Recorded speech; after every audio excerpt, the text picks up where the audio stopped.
kebaikan-Mu, kasih-Mu, pertolongan-Mu. Tidak ada habis-habisnya pujian keluar dari mulut kami. Dan biarlah ya Bapa, kami memuji, meninggikan, membesarkan nama-Mu bukan hanya di dalam gedung ibadah ini, tetapi di dalam keseharian kami. Sebagai ungkapan betapa kami sungguh bersyukur atas segala kasih dan kebaikan-Mu. Saat ini tiba saat kami mau mendengarkan uraian kebenaran firman-Mu. Kami mau membuka hati kami untuk Kau berbicara kepada kami satu persatu. Dan Roh Kudus tolong kami untuk kami bukan saja menerima, mengerti, memahami firman-Mu, tapi kami juga melakukan kebenaran firman-Mu. Ini doa kami ya Bapa yang kami naikkan di dalam nama Tuhan Yesus. Amin. Silakan duduk saudara. Saudara, hari ini adalah minggu pertama setelah kita merayakan hari Pentakosta minggu lalu. Dan hari ini diperingati sebagai hari Minggu Trinitas. Ya. Hari ini diperingati sebagai hari Minggu Trinitas, di mana kita diingatkan untuk kita memegang dengan teguh kebenaran tentang Allah kita, yaitu Allah Tritunggal. Dia satu Allah dengan tiga pribadi. Biarlah setiap hari kita membaca, merenungkan firman Tuhan dengan sebuah kerinduan untuk makin mengenal pribadi Bapa, pribadi Yesus, dan pribadi Roh Kudus. Nah saudara, hari ini kita meneruskan tema atau seri khotbah kita tentang Roh Kudus. Setelah minggu lalu kita belajar tentang Roh Kudus adalah roh yang memeteraikan, ya, memberikan kita jaminan dan juga menyatakan bahwa kita ini miliknya Tuhan. Nah saudara, hari ini kita mau belajar tentang Roh Kudus adalah roh yang mendiami. Nah, saya ingin kita membaca dari Yohanes pasal 14 ayat 16 sampai 17 ya. Injil Yohanes pasal 14 ayat 16 sampai 17, demikian firman Tuhan. Aku akan minta kepada Bapa dan Ia akan memberikan kepadamu seorang penolong yang lain supaya Ia menyertai kamu selama-lamanya, yaitu Roh kebenaran. Dunia tidak dapat menerima Dia sebab dunia tidak melihat Dia dan tidak mengenal Dia. Tetapi kamu mengenal Dia sebab Ia menyertai kamu selama-lamanya, ya. Saudara, berbeda dengan zaman perjanjian lama ya, di mana Roh Kudus yang seringkali kita jumpai dalam perjanjian lama sebagai Roh Tuhan ya, seringkali ditulis atau dikatakan Roh Tuhan itu menghinggapi seseorang ya, atau menghinggapi beberapa orang. Roh Tuhan itu memberikan mereka kuasa untuk melayani, memberikan kuasa untuk bernubuat dan melakukan tugas yang Tuhan suruhkan. Ya, namanya menghinggapi berarti satu kali dia nggak hinggap lagi, ya. Nah, saudara, dan bahkan beberapa kasus ya di dalam perjanjian lama seperti kasus Simson ya atau Raja Saul, dikatakan Roh Tuhan itu mundur atau meninggalkan mereka ketika mereka jatuh di dalam dosa. Ya. Nah saudara, Tuhan Yesus sebelum naik ke surga, sebelum naik ke kayu salib ya, saudara, Tuhan Yesus pada waktu itu berjanji kepada para muridnya yang sebentar lagi akan Dia tinggalkan. Tuhan Yesus berjanji bahwa mereka tidak akan ditinggalkan sendirian. Tuhan Yesus mengutus Roh Kudus. Nah ya, dikatakan Roh Kudus itu akan menyertai kamu selama-lamanya. Dan Dia menyertai dan Dia diam di dalam kamu. Ya. Jadi sekali Roh Kudus masuk di dalam kehidupan kita, ketika kita mengaku percaya dan menerima Yesus sebagai Tuhan dan Juru Selamat, sejak itu Roh Kudus tinggal di dalam kita. Dia ada bersama-sama dengan kita. Dia ada waktu kita suka maupun duka. Ya, Dia menyertai kita waktu kita sehat, juga waktu kita sakit. Dia bersama kita waktu kita bimbang. Dia menemani kita waktu kita kesepian, ya. ketakutan, kita mengalami hilang harapan. Bahkan dia tidak meninggalkan kita waktu kita gagal, bahkan waktu kita jatuh di dalam dosa. Dia memimpin kita ketika kita kehilangan arah. Dia mengajar kita ketika kita nggak paham. Dan dia menegur kita ketika kita salah jalan. Ya, luar biasa bukan? Ya. Jadi Roh Kudus selalu ada di dalam hidup kita. Nah, saudara, hari ini kita mau secara khusus ya mempelajari dua hal yang sangat penting tentang kebenaran Roh Kudus di dalam hidup orang percaya. Ya, dua hal yang penting berkaitan dengan kehadiran Roh Kudus di dalam kehidupan kita sebagai orang percaya. Ya, kita lihat yang pertama, saudara. Gereja adalah bait Allah, tempat kediaman Roh Kudus. Mari kita ucapkan sama-sama. 2, 3. Gereja adalah tempat kediaman Roh Kudus. Ya, 1 Korintus 3 ayat 16 sampai 17 berkata, "Tidak tahukah kamu bahwa kamu adalah bait Allah dan bahwa Roh Allah diam di dalam kamu? Jika ada orang yang membinasakan bait Allah, maka Allah akan membinasakan dia. Sebab bait Allah adalah kudus dan bait Allah itu ialah kamu." Saudara, Paulus mengawali ayat ini dengan kalimat tanya, ya, tidak tahukah kamu? Ya, ini sebetulnya bukan kalimat tanya untuk mendapatkan jawaban ya, tapi ini sebuah kalimat retoris ya. Sebetulnya kalimat ini mengandung apa? Perasaan Paulus yang heran gitu ya, yang nggak habis mengerti gitu ya. Jadi tidak tahukah kamu, ini dalam surat 1 Korintus itu Paulus sampai tulis 10 kali ya di dalam surat 1 Korintus. Menunjukkan keheranan Paulus. Ya, tidak tahukah kamu, kalau kita tanya sama seseorang ya, tahukah kamu? Mungkin jawabnya bisa nggak tahu gitu. Tapi kalau tidak tahukah kamu, artinya sebetulnya orang itu tahu gitu loh. Ya, kalau kamu nggak tahu, kayaknya nggak masuk akal deh gitu. Ya. Kalau dalam sehari-hari itu bisa saya tanya gini, masa sih kamu nggak tahu itu kira-kira? Ya, tidak tahukah kamu bahwa Jokowi itu presiden Indonesia, gitu loh? Ya, kan aneh gitu, kita orang Indonesia, bangsa Indonesia, warga negara Indonesia, kok nggak tahu gitu loh? Jokowi itu presiden Indonesia, itu kan rasanya mustahil gitu ya, nggak masuk di akal. Nah, kira-kira seperti itu ya. Ketika Paulus berkata, tidak tahukah kamu? Masa sih kamu nggak tahu gitu? Harusnya mereka tahu bahwa apa? Kamu adalah bait Allah dan bahwa Roh Allah tinggal di dalam kamu. Ya. Nah, rupanya saudara, mungkin saja ya jemaat Korintus bukan nggak tahu, mereka tahu, tetapi mereka mungkin nggak peduli, ya, atau mereka nggak menyadari, atau mereka selama ini abaikan, ya. Nah, saudara, ketika Paulus berkata kamu adalah bait Allah, saudara, kata kamu itu di dalam bahasa asli itu memakai bentuk jamak, ya. Dalam terjemahan bahasa Indonesia memang banyak sekali kekurangan karena bahasa Indonesia itu bisa kata kamu bisa beda-beda ya, bisa artinya kamu seorang, bisa juga kamu itu orang banyak ya. Tapi kalau di dalam bahasa Yunani-nya jelas, yang dimaksud adalah kamu itu kalian, ya, jamak. Saudara, Paulus berkata, tidak tahukah kalian bahwa kalian adalah bait Allah dan bahwa Roh Allah diam di dalam kalian. Paulus sedang bicara kepada siapa? Sedang bicara kepada jemaat Korintus secara keseluruhan. Bicara kepada gereja Korintus secara keseluruhan. Dia sedang berbicara kepada komunitas atau persekutuan orang percaya yang ada di Korintus. Ya.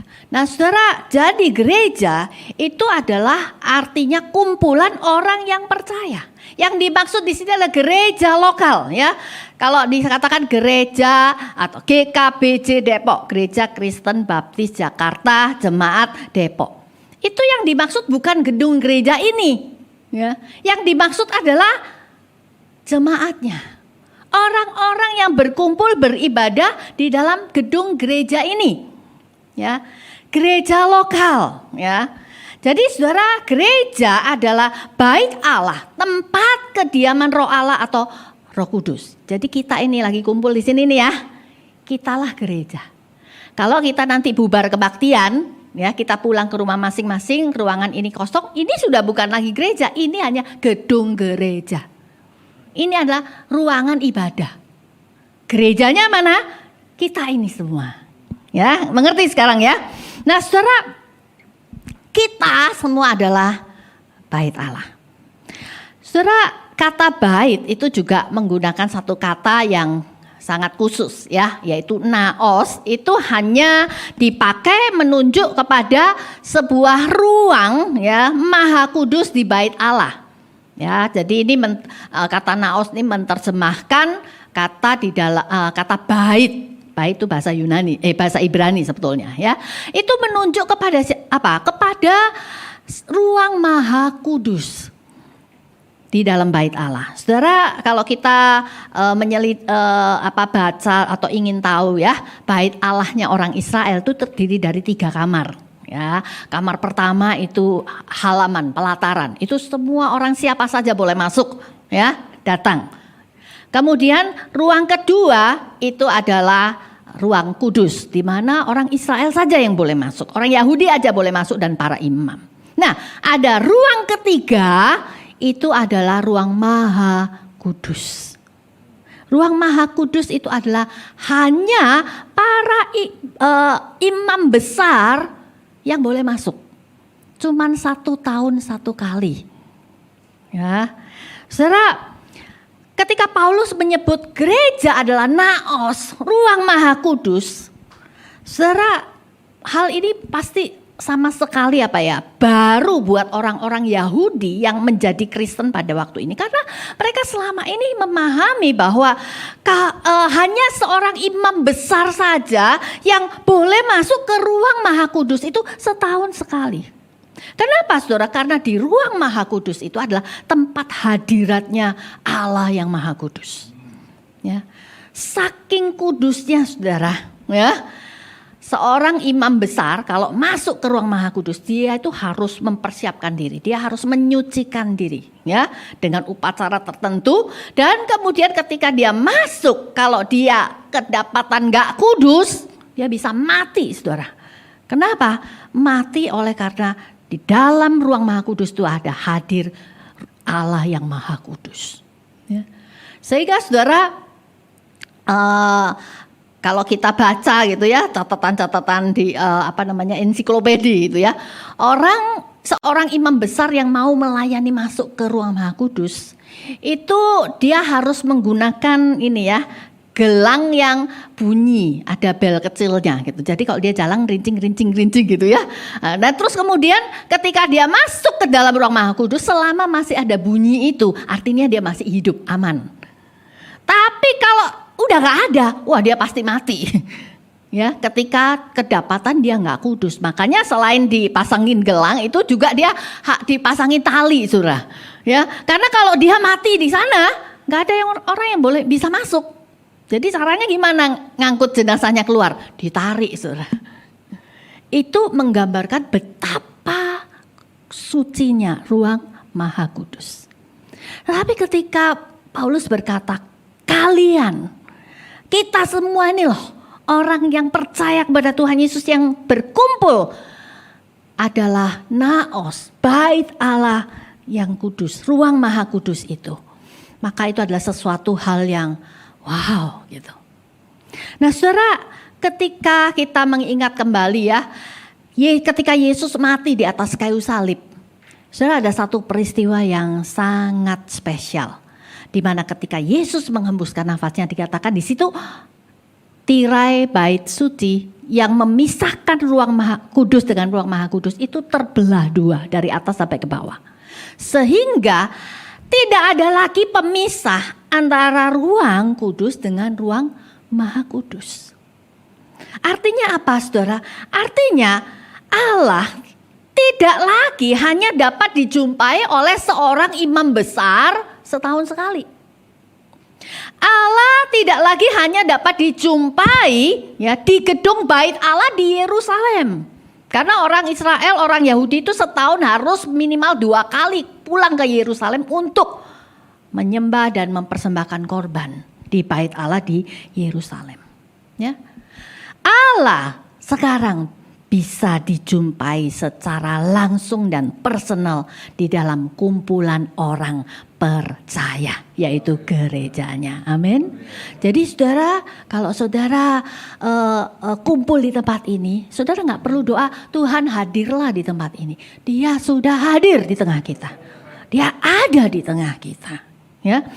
Nah saudara, dikatakan juga kalimat selanjutnya, dan bahwa Roh Allah diam di dalam kamu. Ya, kata diam ini juga khusus ya, pakai kata oikeo karena ada kata lain gitu ya. Tapi kata diam ini oikeo itu artinya tinggal di rumah. Ya, tinggal di rumah. Saudara, saya kalau ke sini gitu ya, sering kali ada beberapa orang nanya, "Semua kapan datang?" Ya, "Oh, kemarin baru nyampe," gitu ya. "Kapan pulang?" Ya, "Oh, besok," gitu ya. Artinya apa? Di sini bukan rumah saya. Di sini bukan tempat saya tinggal menetap. Ya, rumah saya adalah di Cengkareng. Di situ rumah saya nggak ngontrak ya. Di situ saya tinggal secara permanen. Nah, kata itu yang dimaksud oikeo itu. Jadi Roh Kudus itu tinggal menetap secara permanen di dalam hidup, di dalam persekutuan orang percaya. Dia nggak keluar masuk, dia tidak meninggalkan kita. Dia bukan sekedar datang atau hadir di dalam persekutuan orang percaya. Dia juga bukan tamu yang diundang kemudian nanti pergi, enggak. Dia menetap secara permanen di tengah-tengah persekutuan orang percaya. Amin. Ya. Nah, saudara, dari uraian saya tadi yang sudah panjang lebar, ya, saya memberikan 3 kesimpulan seperti ini, sekaligus kita juga apa sih yang menjadi implikasinya buat kita, ya. So, yang pertama, kehadiran Roh Kudus di dalam gerejanya itu menunjukkan kepemilikannya, ya. Saudara, Roh Kudus tadi saya sudah sebutkan tinggal secara permanen di dalam persekutuan orang percaya, di dalam gereja. Artinya dia yang empunya gereja ini. Ya, saya tinggal di Cengkareng, ya saya tinggal permanen di situ karena itu rumah saya. Ngerti ya? Saya pemilik rumah itu. Roh Kudus tinggal permanen di dalam gerejanya dan dia berkuasa atas gerejanya. Ya, saya punya rumah saya sendiri, saya bebas mau ngapain aja. Saya mau apakan rumah saya mau renovasi ini, itu terserah saya karena saya yang pemiliknya. Saya berkuasa atas rumah saya. Ya, dan Roh Kudus yang memimpin, mengendalikan gerejanya. Ya, saudara, apa implikasinya buat kita? Saudara, kebenaran ini menyadarkan kita sebagai anggota gereja lokal di sini, sebagai pemimpin gereja di tempat ini, kita harus selalu minta pimpinan Roh Kudus di dalam segala hal yang kita mau lakukan di gereja ini. Karena Roh Kudus itu pemilik gereja ini, bukan kita, bukan Pak Hengki, bukan siapapun. Allah sendiri yang menjadi pemilik gereja ini. Saya pernah berkhotbah di sebuah gereja, di kaum wanita ya. Pemimpinnya bilang, "Maaf ya Bu ya, kami baru saja pulang dari retreat." "Oh iya, retreat apa?" Saya pikir retreat kaum wanita atau apa. Ternyata enggak. "Oh, ini retreat para pemimpin." "Oh iya, retreat apa aja?" "Oh, kami berdoa berpuasa 3 hari 3 malam tidak makan tidak minum." Hebat sekali ya. Khusus untuk apa? Untuk minta pimpinan Tuhan. Tuhan mau apa terhadap gereja kami tahun yang akan datang. Wah, itu sesuatu hal yang alkitabiah sekali ya. Ya, gereja ini mau apa tanya sama pemiliknya. Ya, kadang-kadang kita suka ya para pengurus, khususnya para pemimpin gereja. Tahun depan mau ngapain? Yuk bikin program gitu ya. Ya bikin ini ABC ABD ya. Kemudian kita ajuin ke majelis, tanda tangan setuju, baru kita datang sama Tuhan. Tuhan nih loh program gerejanya. Ya. Cuman Tuhan jadikan stempel doang.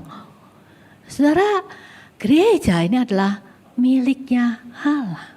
Sebelum melakukan apapun, tanya kepada pemiliknya. Ya, ini satu hal yang bisa kita teladani dari gereja lain. Karena gereja adalah milik Allah, maka Allah juga tidak akan membiarkan orang-orang yang ingin menghancurkan, yang ingin merusak dan menganiaya gereja. Ya, tadi di ayat 17 kita baca, jika ada orang yang membinasakan bait Allah, maka Allah akan membinasakan dia, sebab bait Allah adalah kudus dan bait Allah itu adalah kamu. Saya ingat kisah ketika Saulus sebelum dia bertobat, dia menganiaya jemaat Tuhan. Nah, di dalam perjalanannya saudara, dia mendapatkan penglihatan sehingga dia terjatuh dan dia mengalami buta. Ya. Dan pada saat itu Saulus mendengar suara yang berkata, Saulus, Saulus, mengapa engkau menganiaya aku? Padahal saat itu dia menganiaya jemaat Tuhan. Tetapi dia berurusan dengan siapa? Dengan Tuhan sendiri, pemilik jemaat itu. Ya, saudara.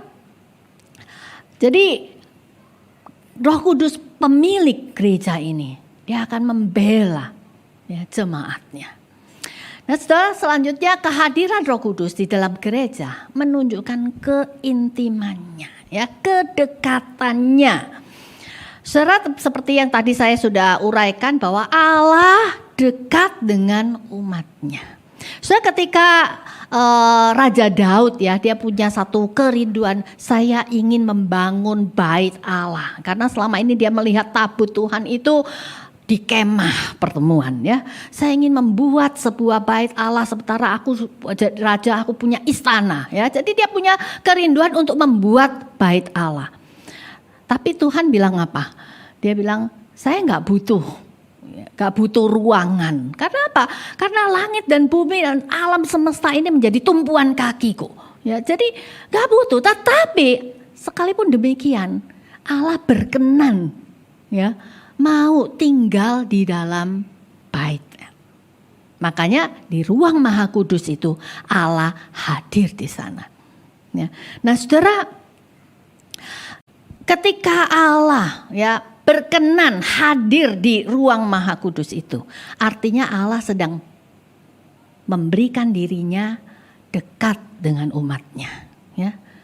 Allah mau hadir dan tinggal di tengah-tengah umatnya. Demikian juga ya, Allah mau hadir di tengah-tengah kita, persekutuan orang percaya. Nah, saudara, kebenaran ini seharusnya mengubah sikap kita di dalam kita beribadah maupun sikap kita di dalam kita bergereja. Saudara, ketika kita menyadari bahwa Allah itu hadir di dalam persekutuan orang percaya, hadir dalam gerejanya. Saudara, kalau kita menyadari hal ini seharusnya itu mengubah sikap kita waktu beribadah. Betul gak? Ya. Ketika misalnya gitu ya, kita tahu, wah nanti ada Pak Jokowi datang menyampaikan kata sambutan. Anda boleh hadir, tapi daftar dulu. Anda nomor 1 gak daftarnya? Pasti kepengen hadir, betul gak? Tapi saya mau katakan pada saudara bahwa yang hadir di tempat ini jauh lebih besar dari Jokowi atau siapapun. Dia Allah, pencipta segala sesuatu. Dia yang maha itu hadir di tengah kita. Saudara, kalau kita punya mengerti ini saudara, pasti kita gak akan skip ibadah, betul gak? Kita gak akan, ya masih ada minggu depan. Enggak. Ya. Kalau kita menyadari kebenaran ini, saudara, kita akan apa? Punya satu kerinduan untuk datang beribadah. Karena apa? Allah sendiri rindu untuk dekat sama umatnya. Bagaimana dengan kita? Apakah kita punya kerinduan yang sama? Apakah kita datang ke bait Allah dengan antusias, sukacita, gak males-malesan? Ya, ketika ada teman kita atau pasangan kita ya atau orang tua kita, yuk kita kebaktian. Nanti 5 menit lagi. Apakah seperti itu? Ya. Pas-pasan aja deh atau telat-telat dikit nggak apa-apa lah. Ya. Enggak, saudara. Kita akan jadi antusias, kita juga akan sungguh-sungguh. Waktu kita menyanyi, memuji namanya, kita sungguh-sungguh. Ya. kita dengan ya ekspresi mungkin WL-nya nggak perlu lagi, ayo silakan enggak ya. Tapi itu keluar dari dalam diri kita karena kita sadar Allah ada di tengah kita. Dan bahkan saudara, itu kesadaran ini membuat kita apa? Takut dan hormat waktu kita datang beribadah. Dan saudara, kesadaran akan hadirat Roh Kudus di tengah persekutuan kita itu juga mengubah cara kita bergereja. Saudara, banyak orang cuek sama gereja, ya. Banyak orang Kristen yang merasa, saya nggak butuh gereja. Banyak orang Kristen yang hanya memanfaatkan gereja. Ya, saya ke gereja karena ya saya bisa mendapatkan bantuan diakonia misalnya. Oh, saya ke gereja, ya ini yang muda-muda, 6 bulan lagi saya mau menikah. Ya, mau diberkati di gereja ini. Ya, aturannya adalah 6 bulan lagi, 6 bulan sebelumnya harus daftar, harus rajin ibadah, datang ibadah. Setelah selesai diberkati, nggak ada ceritanya lagi. Ya. Saudara, kebenaran ini seharusnya mengubah cara kita bergereja. Kita komitmen kepada satu gereja lokal. Banyak orang Kristen nggak ngerti ini sehingga mereka punya prinsip, asal tiap minggu ke gereja mana aja boleh. Ya, kita harus komit pada satu gereja lokal. Ya, kita juga peduli, kita mengasihi gereja, kita juga ingin terlibat di dalam gereja. Agar gereja itu menjadi semakin sehat dan semakin bertumbuh. Salah satu dampak negatif dari pandemi adalah orang-orang sudah mulai terbiasa dan merasa lebih nyaman beribadah secara online. Ya. Beribadah via YouTube. Waktu ibadahnya bisa terserah kita. Ya.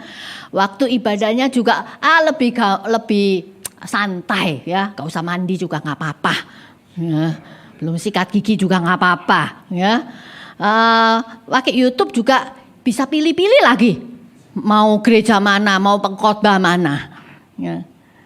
Saudara, saya mau katakan ibadah secara online itu memang pada masa pandemi itu kita lakukan karena banyak keterbatasan. Ya. Tetapi saudara, ketika keadaan sekarang sudah membaik, ya kan, kita sudah diperbolehkan 100% kehadiran di gereja. Maka seharusnya kita punya satu kerinduan ya untuk kita datang beribadah secara onsite. Karena bagaimanapun ya ibadah secara online itu tidak bisa menggantikan ibadah secara onsite. Ya. Kita tidak dapat itu persekutuan orang percaya. Ya. Kita kan ibadah di depannya laptop kan. Ya.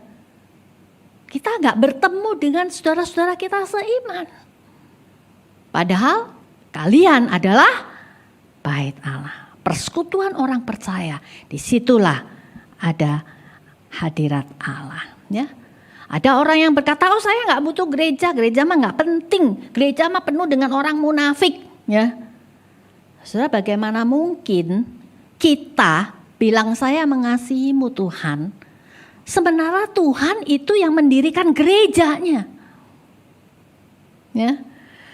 Saudara, bagaimana mungkin kita berkata kita mengasihi gereja sementara kita membenci gereja yang Tuhan Yesus dirikan. Nah, ini yang pertama. Yang kedua, saudara, yang selanjutnya, kehadiran Roh Kudus itu di dalam gereja menunjukkan kekudusannya. Saudara, tadi saya juga sudah uraikan panjang lebar bahwa Roh Kudus itu tinggal di dalam gereja. Maka karena dia Roh yang kudus, maka gereja juga adalah kudus. Kudus itu artinya dipisahkan. Kalau gereja itu kudus, artinya gereja itu, persekutuan orang percaya itu dipisahkan dari dunia. Gereja itu beda dengan komunitas-komunitas lain yang di dunia ini, di luar gereja. Saudara, ketika Paulus mengatakan kalian adalah bait Allah, sebetulnya waktu itu Paulus sedang menegur jemaat Korintus. Kenapa? Apa yang terjadi di jemaat Korintus? Saudara, jemaat Korintus pada waktu itu terjadi yang namanya perpecahan. Ya, ada yang bilang, wah kami ini jemaatnya Apolos. Apolos hebat khotbahnya. Oh, kami ini grupnya Kefas. Ya, dia murid Tuhan Yesus yang paling utama. Oh, saya mah grupnya Paulus, seorang teolog. Ya. Wah, kita mah nggak grup siapa-siapa, kita grupnya Kristus, katanya gitu. Itu yang terjadi di dalam jemaat Korintus, terpecah belah. Belum lagi saudara, mereka saling menyombongkan diri, saling merendahkan orang lain hanya gara-gara karunia, masalah karunia. Ya. Yang punya karunia yang ajaib berkata, ini hebat gua. Lu mah karunia ya. Dan ada juga antara jemaat dengan jemaat Korintus mereka bertengkar, ya, mereka berselisih dan kemudian mereka mengundang orang yang nggak percaya untuk menjadi hakim di antara mereka, untuk menyelesaikan masalah mereka. Itu yang terjadi di dalam jemaat Korintus. Saudara, seharusnya itu tidak boleh terjadi di dalam gereja Tuhan.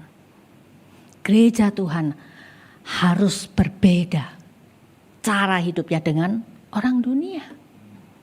Ya, saudara, hari-hari ini banyak gereja yang di luarnya kelihatan bagus dan rohani, tetapi di dalamnya tidak ada bedanya dengan komunitas-komunitas orang dunia. Penuh dengan kebencian, banyak pertengkaran, persaingan, perselisihan, ada kepahitan, ada iri hati, saling menjelekkan, saling menggosipkan, saling menjatuhkan antara pemimpin dengan pemimpin, antara pemimpin dengan jemaat, antara jemaat dengan jemaat. Ya. Banyak orang di dalam jemaat ribut sama sesama anggota jemaat, ya, nggak mau diselesaikan. Sama-sama masih ke gereja sih, tapi kalau papasan saling buang muka. Itu sering terjadi.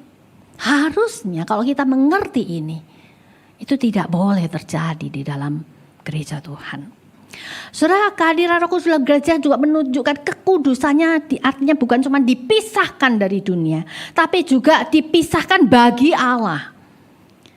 Saudara, gereja itu adalah tempat di mana seharusnya orang luar melihat Allah di tengah kita. Mereka menemukan karakter-karakter Allah di dalam diri orang-orang percaya yang ada di dalamnya. Ya. Saudara, Allah rindu melalui kita persekutuan orang percaya. Orang di luar sana mengenali ada kasih Allah di sini. Ada kekudusan Allah di sini. Ada kebenaran Allah di sini. Di luar sana begitu banyak orang yang enggak punya kasih. Mereka dibeda-bedakan, mereka diperlakukan dengan tidak adil. Tetapi ketika mereka ke gereja ini seharusnya mereka menemukan, saya diterima, saya dikasihi, saya dirangkul, saya ditolong. Sementara di luar sana orang hidup enggak karuan, ya. Tapi ketika di dalam sini mereka menemukan apa? Oh, saya diingatkan, saya ditegur, saya diarahkan supaya saya hidup bisa kudus. Di luar sana, wah banyak tipu-tipu ya. Tapi di sini ada kebenaran, ada kejujuran dan sebagainya. Ya, ini yang pertama ya. Jadi gereja adalah bait Allah, tempat kediaman Roh Kudus. Yang kedua yang kita perlu tahu tentang kehadiran Roh Kudus dalam hidup orang percaya, yaitu orang Kristen adalah bait Roh Kudus. Saudara, di dalam 1 Korintus 6 ayat 19 sampai 20 berkata, atau tidak tahukah kamu bahwa tubuhmu adalah bait Roh Kudus yang diam di dalam kamu? Ya, kalimatnya hampir sama kan? Roh Kudus yang kamu peroleh dari Allah dan bahwa kamu bukan milik kamu sendiri, sebab kamu telah dibeli dan harganya telah lunas dibayar. Karena itu muliakanlah Allah dengan tubuhmu. Saudara, di bagian ini Paulus menyatakan bahwa orang Kristen, kamu adalah tubuhmu adalah bait Allah. Ya, saudara, kata kamu di sini, ya, itu pakai kata ganti orang kedua singular, satu orang. Ya, jadi kamu ini bukan kalian, kamu. Ya, kamu Calvin, tubuhmu adalah bait Roh Kudus. Kamu Yosua, tubuhmu adalah bait Roh Kudus. Kamu Pak Herianto, tubuhmu adalah bait Roh Kudus. Ya, jadi orang Kristen secara individu itu adalah bait Roh Kudus. Roh Kudus tinggal di dalam hidup orang yang sudah percaya kepada Tuhan Yesus. Karena apa? Karena dikatakan kamu sudah dibeli dan harganya sudah lunas dibayar. Saudara, siapa kita? Kita tadinya adalah orang berdosa. Dan bahkan kita dikatakan kita inilah hamba dosa. Saudara, ketika kita diperhamba oleh dosa, hidup kita akhirnya adalah binasa. Hidup kita rusak, hidup kita hancur. Tapi saudara, puji Tuhan karena Kristus membayar harga kita lunas. Saudara, ketika zaman dulu ya, seorang budak atau hamba itu nggak punya hak apapun. Bahkan hak atas dirinya sendiri aja nggak ada. Dia itu seluruh dirinya sampai tubuhnya itu semua adalah milik tuannya. Jadi tuannya mau apakan dia, mau pukulin dia, mau perlakukan dia sebagaimanapun, nggak bakal dituntut karena dia betul-betul budak. Tapi saudara, ketika ada seorang tuan yang baik, dia lihat, ih kasihan amat nih budak, ya, menderita amat. Udah, gua beli deh. Dia bilang, aku mau beli budak kamu. Maka tuan yang jahat itu akan menyebutkan satu harga. Ya, sebetulnya dalam bahasa asli itu diterjemahkan kamu telah diberi dengan satu harga. Ya. Jadi berapapun harga yang disebut oleh tuan itu, tuan yang baru ini harus bayar. Tahu sekarang saudara, Anda dan saya dibayar mahal oleh Tuhan Yesus. Semahal apa? Semahal darah Kristus. Allah harus datang ke dalam dunia, jadi manusia, menebus saudara dan saya. Ya, jadi budak ini bukan lagi milik pemilik yang lama. Dia menjadi hamba dari tuannya yang baru. Saudara, kalau budak itu pinter, ya, dia akan berkata, Tuan, aku akan mengikut engkau, melayanimu seumur hidupku. Ya.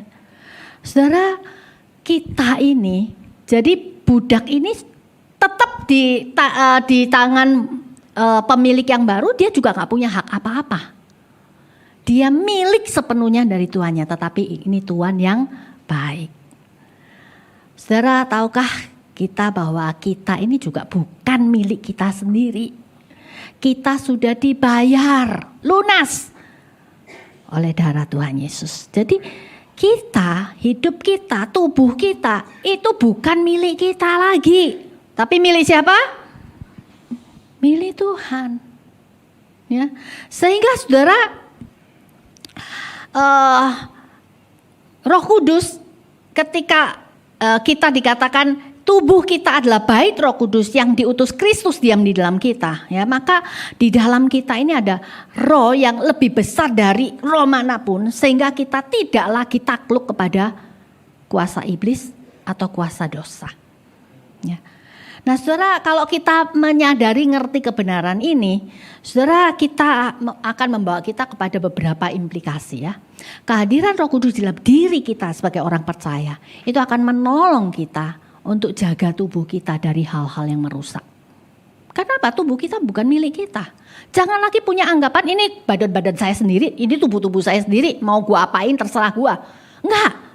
Tubuh kita adalah milik Tuhan. Dan tubuh kita ini sudah menjadi baitnya Roh Kudus. Ya. Jadi saudara, apa yang bisa merusak tubuh kita? Banyak yang bisa merusak tubuh kita. Dan itu harus kita hindari. Kita jaga tubuh kita jangan sampai rusak. Oleh apa?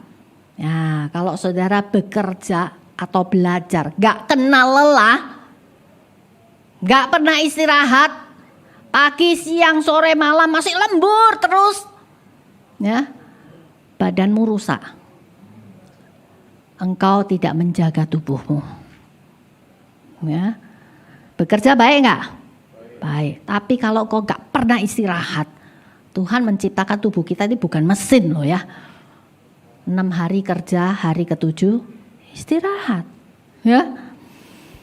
Apa lagi yang merusak tubuh kita? Begadang. Siapa suka begadang? Begadangnya ngapain? Main game. Ya, sampai pagi. Ya. Stalking Instagram, ya. TikTokan, ya, buka Facebook sampai pagi, rusak badan saudara. Yang muda-muda khususnya ya, kadang-kadang merasa kuat, nanti lihat 40 tahun berontok badanmu, ya. Kurang minum, siapa di sini yang minumnya dikit? Tubuh kita butuh minimal 1 hari 2 liter, paling baik 3 liter. Rusak badan kita kalau kita nggak minum, ya.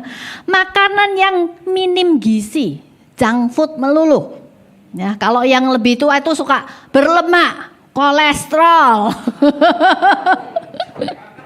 ya, itu merusak tubuh kita, ya. Apalagi diet yang berlebihan, ini yang cewek-cewek ini ya, pengen kurus, ya. Dietnya wah nggak makan sama sekali, itu merusak tubuh kita kalau kita nggak diet yang benar. Apalagi nggak olahraga, ya, merokok, minuman keras, narkoba. Saudara mungkin ada yang tanya, di mana ayatnya nggak boleh merokok? Nggak usah cari ayat Alkitab, pasti nggak ada. Tapi itu ada di bungkus rokok. Jelas kan? Perlu dibacain? Huh? Ya, di pom bensin juga ada ya. Ya, merokok dapat apa? Menyebabkan kanker lah ini. Itu udah jelas merusak tubuh. Dan sebagainya, ya. So kalau kita sadar tubuh kita bait Roh Kudus, kita bisa jaga dari hal-hal yang merusak. Ya, kehadiran Roh Kudus dalam diri orang percaya juga menolong kita untuk jaga tubuh kita dari dosa seksual. Porneia itu kata bahasa Yunaninya. Itu bicara tentang semua dosa seksual. Ya pornografi, ya perselingkuhan, ya biseksual, ya lesbian, homo, masturbasi, onani, seks bebas. Ya. Saudara, seringkali kita berkata, yang penting gua happy. Enggak, saudara. Tubuh kita adalah milik Tuhan, bukan milik kita sendiri. Itu bukan soal saya happy atau enggak. Tapi apakah Tuhan happy dengan cara kita menggunakan tubuh kita. Ya, saudara, Paulus tuh bicara ayat ini dalam konteks dia itu menegur ya jemaat Korintus yang pada waktu itu mereka melakukan percabulan. Saudara, memang jemaat Korintus tuh banyak orang Yunani yang jadi Kristen. Sehingga itu mereka tuh masih ikut pola pikir mereka yang lama, ya, kepercayaan mereka yang lama yang mengatakan bahwa tubuh ini jahat, sedangkan roh itu baik. Apa yang dilakukan oleh tubuh itu nggak ada hubungannya dengan roh. Jadi apapun yang saya lakukan dengan tubuh nggak apa-apa. Makanya mereka melakukan yang namanya pelacuran bakti. Mereka itu beribadah di kuil mereka dengan cara apa? Melakukan hubungan seks bebas di kuil. Ya. Nah itu yang terjadi dan rupanya orang Yunani yang sudah jadi percaya itu punya konsep seperti itu. Jadi buat mereka nggak masalah mereka datang ke gereja tapi tetap berzina. tetap berbuat cabul. Dan Paulus mengatakan, enggak, tubuhmu adalah bait Roh Kudus. Jaga tubuhmu dari dosa seksual. Ya. Nah, saudara, saya mau katakan enggak ada yang kebal ya terhadap dosa yang satu ini. Firman Tuhan katakan dosa yang lain itu dilakukan di luar tubuh. Tetapi dosa yang satu ini dilakukan di dalam tubuh. Makanya orang yang terjatuh di dalam dosa seksual itu sulit sekali untuk lepas. Kalau dia tidak mempunyai komunitas, ya, kalau dia tidak sungguh-sungguh gitu bergantung kepada Tuhan. Saudara, gak ada yang kebal ya. Siapapun kita, saya orang Kristen lama, saya pengurus gereja, saya hamba Tuhan. Saudara, di dalam Alkitab banyak sekali list nama. Begitu juga dalam hidup kita sehari-hari, kita sudah banyak mendengar, banyak pemimpin gereja, hamba Tuhan. Bahkan seorang sekelas Raja Daud aja jatuh dalam dosa seksual.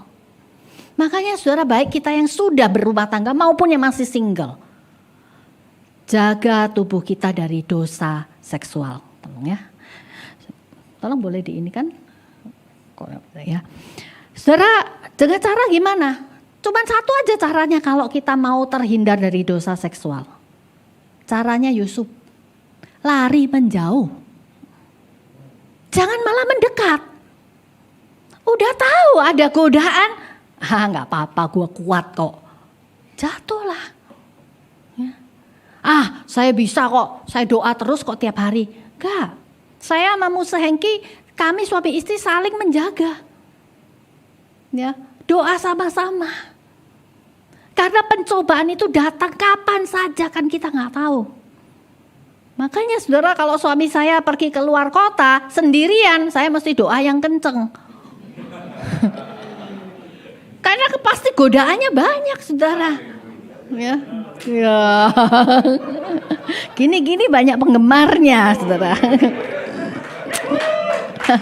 Ya, saudara juga yang single ya, yang masih jomblo ya, saudara juga pastikan saudara pacaran untuk menikah. Kalau saudara nggak tahu kapan menikah, jangan pacaran dulu deh, pencobaannya besar. Ya, kalau pacaran ya hindari tempat yang sepi, pacaran di tempat rame, hindari tempat yang remang-remang. Ini orang tua ya yang punya anak-anak yang sudah usia mau pacaran. Kalau anak perempuan saya suruh pacaran di rumah, saya pasang tuh lampu 100 watt. Ya, saya akan sengaja lalu lalang. Soalnya apa? Pengen tahu ngapain aja. Ya, teman-teman yang pacaran ya jangan gatel tangannya gitu loh ya. Ya, pacaranlah yang kudus. Karena apa? Tubuh kita ini adalah bait Allah. Ya. Jadi kalau yang cewek itu biasa ya suka manja-manja. Yang cowok ya jangan malah menikmati lagi dong. Ya. Yang cowok juga jangan sengaja dempet-dempet itu ya. Janganlah. Itu mencobai. Ya. Yang terakhir, kehadiran Roh Kudus dalam diri orang percaya menolong kita untuk menggunakan tubuh bagi kemuliaan Allah. Saudara pikirkan ya, bagaimana mata saya, hidung saya, mulut saya, telinga saya, tangan saya, kaki saya bisa saya gunakan untuk kemuliaan Allah. Matamu jangan cuma untuk lihat HP, coba lihat sekeliling. Ada enggak kebutuhan yang bisa saya jawab? Ya. Telingamu sediakan untuk apa? Mungkin ada teman-teman, saudaramu yang butuh didengarkan. Tanganmu, apakah perlu engkau ulurkan untuk menolong orang tuamu, menolong pasanganmu yang sedang kerepotan? Kakimu mungkin butuh pergi ke satu tempat di mana di sana membutuhkan Injil Tuhan. Mulutmu pakailah untuk mengatakan hal-hal yang memuliakan Tuhan. Jangan dengan kata-kata makian, kata-kata yang duniawi.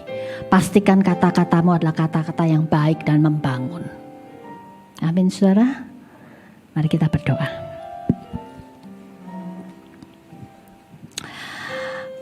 Ampuni kami ya Bapa, kalau selama ini kami mengabaikan gereja lokal. Kami tidak datang beribadah dengan penuh antusias.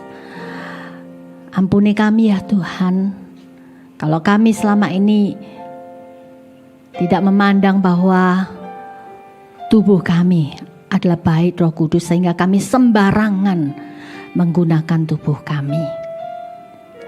Ampuni kami ya Bapa, dan kami minta Roh Kudus tolong kami. Mulai hari ini kami boleh menyadari bahwa menyadari bahwa rumah Tuhan, persekutuan orang percaya adalah tempat di mana Engkau hadir.